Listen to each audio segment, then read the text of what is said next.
Hey guys, so today we're going to be installing a Rusty's Off-Road Products rear cargo basket. It's one of those baskets that you see that'll set right in here.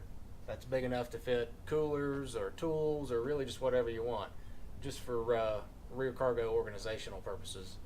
Overall first impressions, packaging was very well done. It's got plenty of foam in there. Everything's individually wrapped. Another thing I really liked was all the hardware is already separated in separate little pouches here, so easy to count, easy to keep track of. But follow along with us as we put it together and show you how to install it. Alright guys, so we'll go over a couple of the pieces here. This kit is for a 4-door only. It will not fit the 2-door just because of the size of the difference in the rear cargo areas. These are your mount brackets.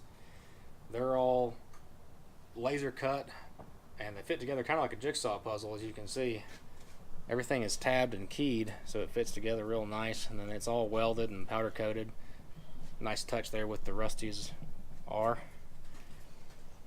The main structure panels are all 1/8 inch steel. They've got your dimple die cuts in there, and then the side panels actually have these radius cuts in them where the mounts are, so that you can level it inside the Jeep, which is a nice touch. Your bottom rails are all aluminum square stock. They fit in there like that. Also powder coated, and should be a pretty easy install. Both your side panels have 3 dimple dies each, and there's going to be 2 to the rear, 1 to the front, and then it's going to go together like that. And then your long panels are going to go like so. And you're just going to start all your hardware, leave it all loose until you get everything where it should be, and then you're going to start tightening everything up. So we'll do that next.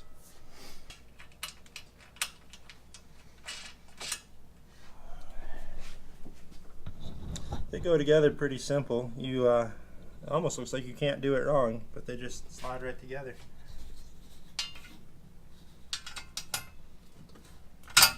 It's like IKEA furniture, but better.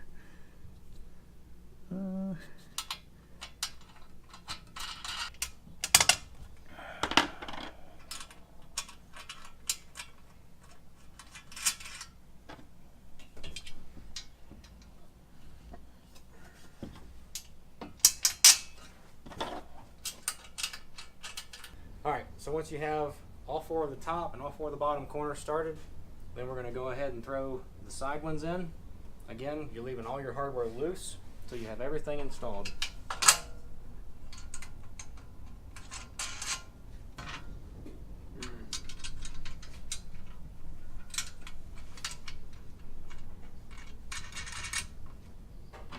So once you have your top corners and the side corners all started and not tight, we're going to start doing the floor bars. You're going to use the longer supply bolts and just lay them out, start them up.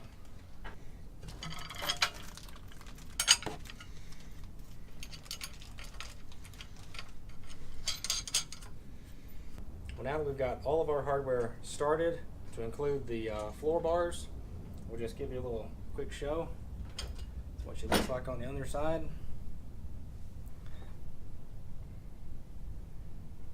And we'll just go ahead and snug all this stuff up. There is no torque spec as far as the instructions go, but you don't need to get it very tight.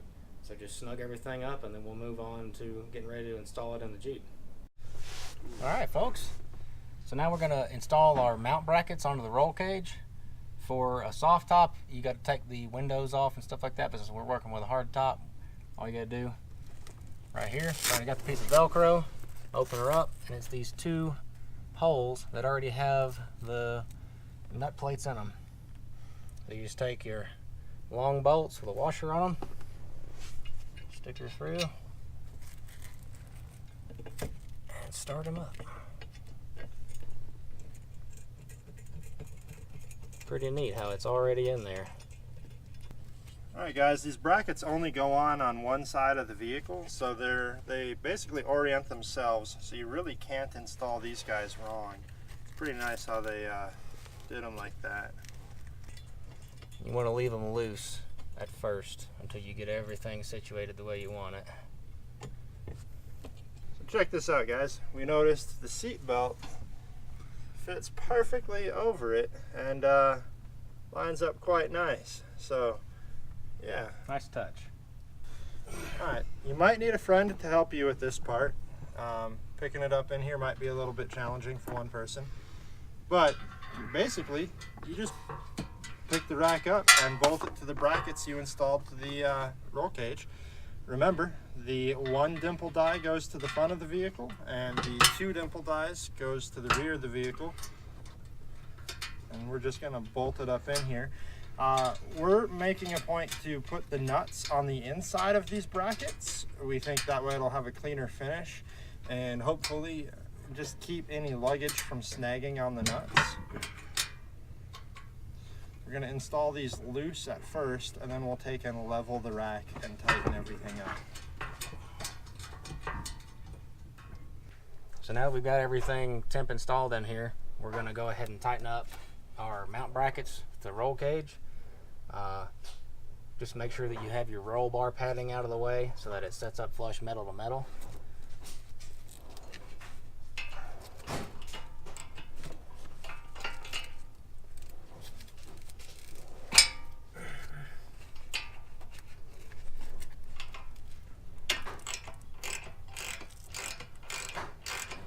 So something I'm going to do just to kind of clean things up, this tab right here with the Velcro on it that usually folds in, instead of having that flap around and kind of just look a little janky, we're just going to take it and roll it in, tuck it up under. Just going to roll it up under. That way it kind of cleans it up, makes it look a little nicer. Once you get it right, it'll look something like this. So next, you need to make sure that your rack is level with your Jeep. Now, if you don't have your Jeep on a perfectly level surface, that's okay. Just get you a angle finder, whether it be digital or analog. The digital is just more precise. Find you a spot, which for me is easy. Soft top guys, you can go off of this too. You're just going to locate it right here on the channel, the rear of the tub, and find out what your angle is at. So we're at almost 0.70. So take her, put it right here on the side of the rack, let it figure itself out. So what we're doing is I'm going to hold it as close to the numbers we need, and as he tightens it up, we'll lock it down in place at the correct angle. Ready? Right there, yeah. Close enough. Alright folks, we're going to do the same thing on this side. So we've gone over to the other side of the Jeep. We're checking the angle, and it's the same. So now he's going to check and see what angle this is at, and it should be pretty close. We're the same as we were over here. We're within 1/10 of a degree, so I ain't even going to worry about it. So we'll just go ahead and snug her up.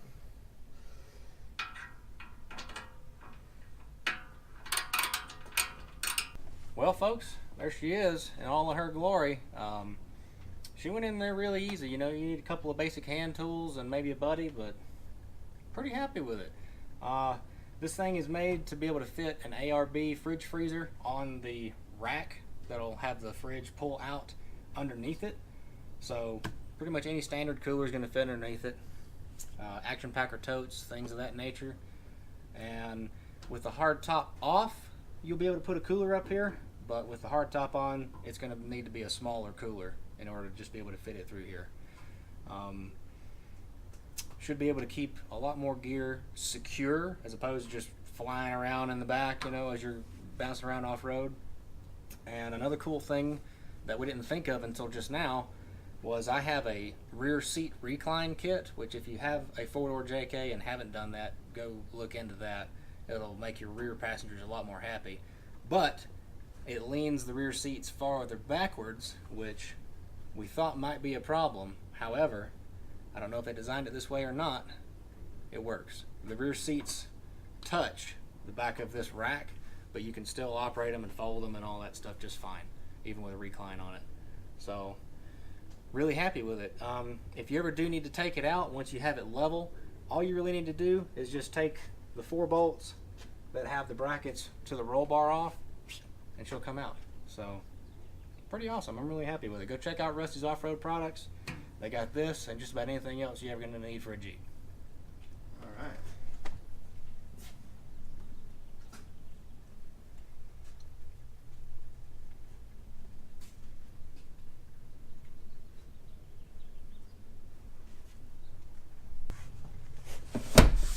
As you can see, seat operates.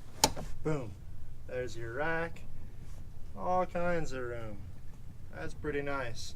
We're thinking for camping, we can put all the tent, you know, all that Chairs. stuff up there, tie it down with a ratchet strap. We can go do some gnarly trails, bounce the Jeep around, and nothing's gonna move.